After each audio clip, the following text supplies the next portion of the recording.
I normally don't ask this, but I need your help, and fast. Your POV. I stared at him confusedly, many thoughts going through my head. Why does he need me? What does he want? Am I going to die? What's gonna happen? My train of thoughts came to an end when he started to shake me. Are you gonna help me or not? He yelled/whispered. After some thinking, I nodded my head and whispered, What's the plan and what do you want me to do? Peeking my head above the pier. Always when I'm recording. I looked to see two men, very polished looking, talking to each other and looking or around or something or someone. They were easily distracted, so I looked down to see the merman, whose I now know is named Bakugo, and nodded. The secret code for him to swim to the closest boat he would see, the blue boat called Oceania. I like it how she's like, I don't know what else to name it. And he moved. The water moved as well, alerting the men that something was there. They turned to see the direction where Bakugo went. So with the rock, I had my through. I'm so sorry, guys, that I'm yawning. They turned to see the direction where Bakugo went. So with the rock I had in my hand, I threw it at one of them in the back of the head. Ow! What the hell was that? One shouted. Maybe it was a blasted merman, idiot. Come on, let's check it out. They started to come in my direction. I started to panic until I felt an arm wrap around my waist and pulled me to a hard chest, which of course was Bakugo.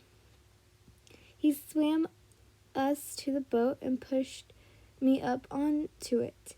As I went on top of it, I went to the cabin and quickly went to look for some clothes. There, before the owners came back, I found a black t-shirt with a skull on it and some light brown, I think this is supposed to say cardigans, but it's just cords, and some men's underwear for him. I went back out and already saw Bakugo on it and saw his scales disappearing. His tail started to split in two, so quickly I gave him the clothes.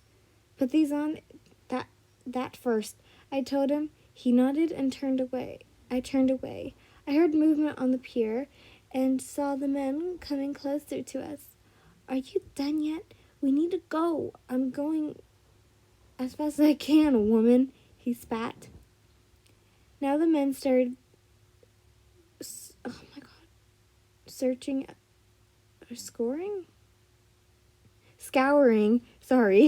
other boats, so I had no choice but to grab Bakugo and went inside the cabin. I found some boxes we could hide behind and made a little fort from it. Bakugo had only managed to put the shorts and was holding the t-shirt in his hands. We were extremely close, and we both blushed. I was pressed against him, dare I say, muscular chest, and he smelled of caramel. Gosh, why is I'm sorry, the book keeps moving. I don't know how. I think it's something to do with my settings. His chin suddenly went on top of my head. As he rested it there, I turned redder. Bakugo's POV. Shit, she's close, I thought as I looked down at the top of her head. She was shaking a bit. Goosebumps on her arms. I tightened my arms around her. I saw the bastard shadow outside, so I ducked down so my chin was on her head. Normal POV, which I think is just no one's POV. Yin and Bakugo kept as quiet as possible. The sound of rushing feet could be heard outside one of the pier, and shouting disappeared into the distance.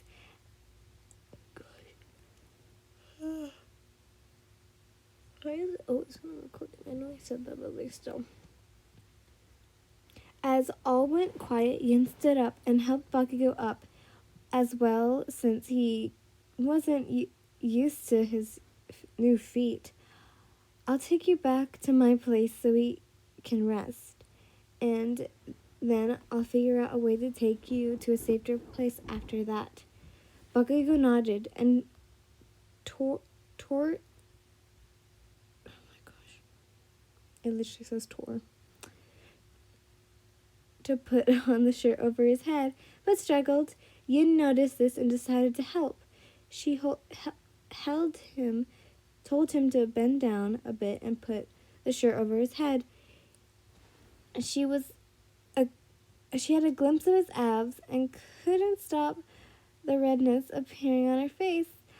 What to do except to do when you meet a handsome merman who magically turns into a human and wants your help?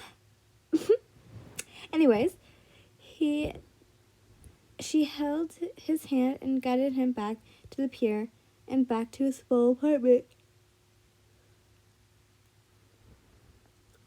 near the beach.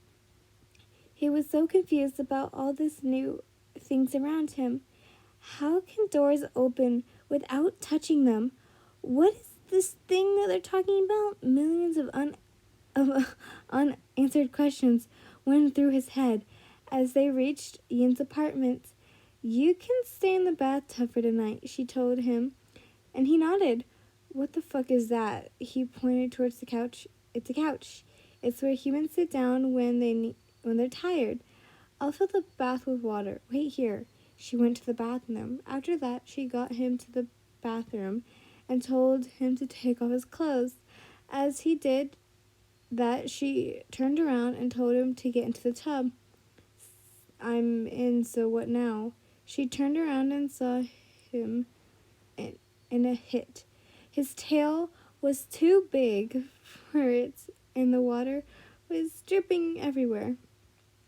She got some towels and over the hem around the bathtub. Are you hungry? She asked. Fucking starving. You got any fish?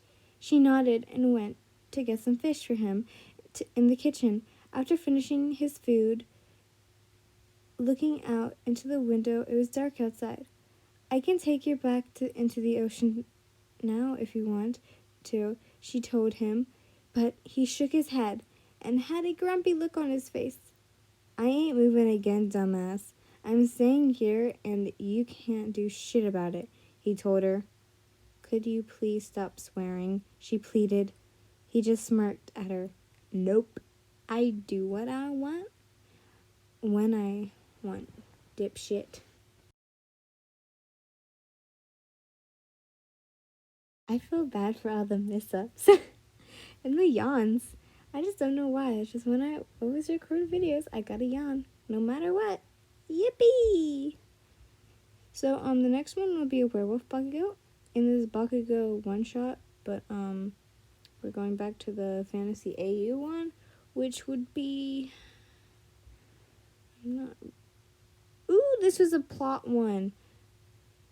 This is a plot one for another story, so I will have to do it, and it's a song one, so great. Yay! See you guys then. Bye!